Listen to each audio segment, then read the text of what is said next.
Hello friends and welcome back. In this lecture, we're going to get more comfortable with the Java packages, classes, and methods. Here is our outline. We're going to create a new class and we're going to create a new method and use it in our program. So let's go to our IDE. This is the same project as before and I removed the comment, okay?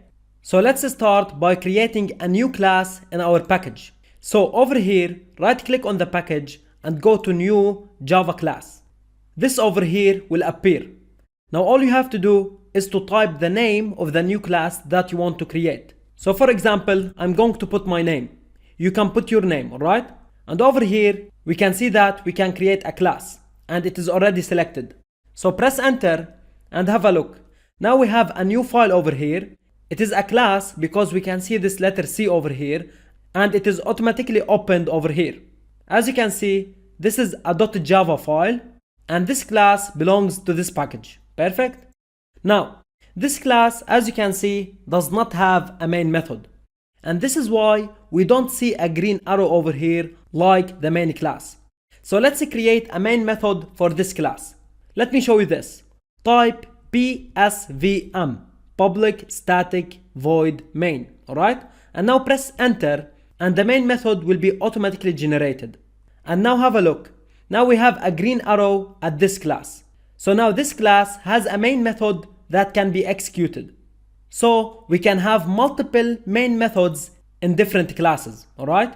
So now in this main method, we can write some code just like this main method over here. So for example, let's print something.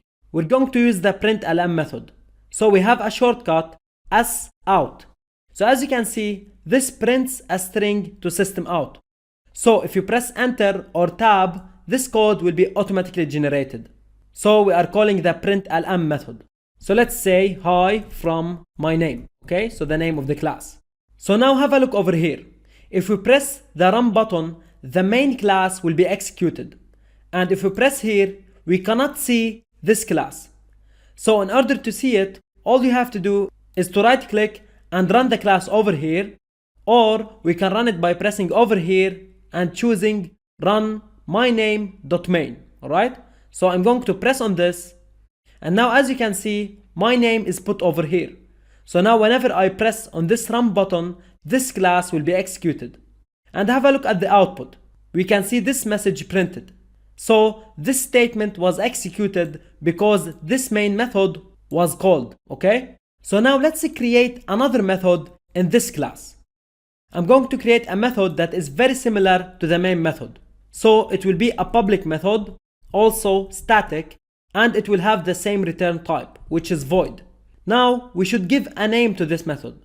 Of course, we cannot name it main, because we should only have one main method per class.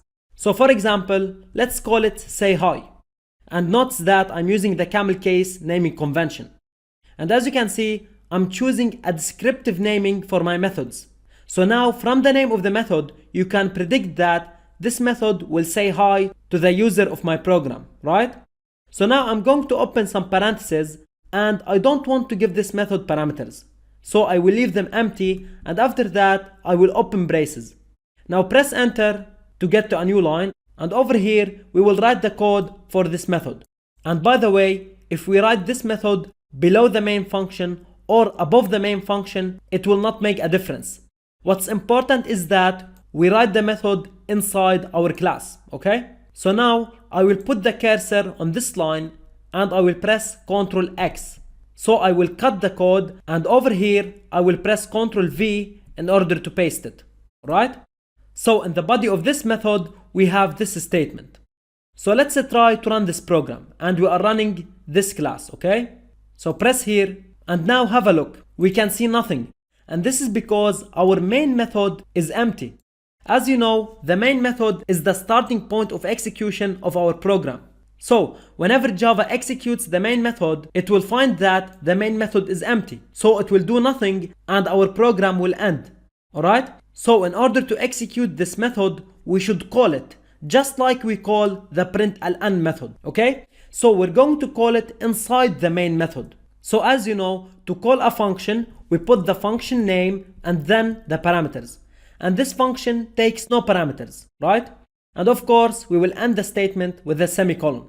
So I'm calling this method that is inside this class. Now you might ask, why do we write system.out and over here we didn't write anything?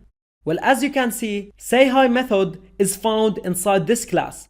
So Java knows that this method over here is actually this one, okay? But if we do not use system.out, look what will happen. We will get an error, and this error says cannot resolve method println. And this is because Java cannot locate the println method. So we should tell it to find the println method inside the out object of the system class, alright? So now when we run our program, the body of the main method will be executed, so we will call the sayHi method. So the body of the sayHi method will be executed, so this code over here will be executed. So we will execute this statement and we will see this string printed, alright? Let's try it. Run the program and here you go. We can see the statement printed. Perfect. Now, above the sayHi, I'm going to use the println method and let's print something. For example, before sayHi, alright? Now let's run the program again. So look what happens. Java will execute the body of the main method. So it executes this statement and after that, it will call the sayHi method. So this is why we see this string printed and after that, we see this string printed, alright? Now I'm going to put the cursor on this line and I will hold Shift and Alt and I will press the down arrow.